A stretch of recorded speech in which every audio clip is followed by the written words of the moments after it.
एकल महिलांनी अंकुर ट्रस्ट व महिला अत्याचार विरोधी मंचामार्फत उभारली समानता व एकता या संकल्पनेची गुढी। शहरी मध्यमवर्गीय एकल महिलांसोबत ग्रामीण कष्टकरी महिला, आदिवासी, मतिमंद व अनाथ आश्रमातली मुलेही झाली सहभागी। रायगड जिल्ह्यातील पेण तालुक्यात आज दिनांक 9 एप्रिल रोजी गुढीपाडव्याच्या दिवशी एकल महिलांनी अंकुर ट्रस्ट व महिला अत्याचार विरोधी मंचामार्फत उभारली समानता व एकता या संकल्पनेची गुढी। प्रत्येक सणात पुरोगामी विचारांची मुहूर्तमेढ म्हणजेच आजची स्त्री अस्मितेची गुढी।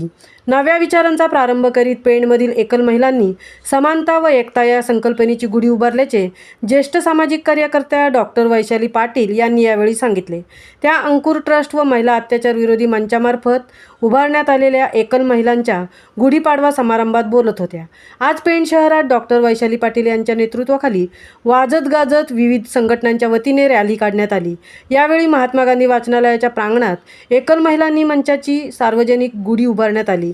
यावेळी पारंपरिक वाद्य, महिला व मुलींचे डान्स, लेझिम पथक तसेच मिळूनी आपण गुढी उभारू, होऊनी सारे एक, सर्वांकडे पोहोचवू आपण एकात्मतेचा संदेश असे फलक हाती घेऊन रॅलीत महिलांनी सहभाग घेतला। यामध्ये इनर व्हील क्लब, आई day care, Asha Kiran, child haven आदी संस्था उपस्थित होत्या। शहरी मध्यमवर्गीय महिलांसोबत ग्रामीण कष्टकरी महिला, आदिवासी, मतिमंद व अनाथ आश्रमातली मुलेही सहभागी झाले होते। यावेळेस इनर व्हील क्लबकडून सर्वांना अल्पोपहार देण्यात आला। या समतेच्या गुढीचे पेणमधील हे 12वे वर्ष आहे। या प्रसंगी महिलांनी फुगड्या खेळत लेझिमवर ताल धरला। यावेळेस ज्योती अवघडे, नीता कदम, राजश्री पोटफोडे, कविता पाटील आदींनी सहभाग घेतला। या रॅलीचा शेवट महात्मा गांधी वाचनालयाच्या पटांगणात एक मतिमंद, आदिवासी, एकल व अनाथ महिलांच्या हस्ते गुढी उभारण्यात झाला। महामुंबईसह मिलिंद खारपाटील, पेण।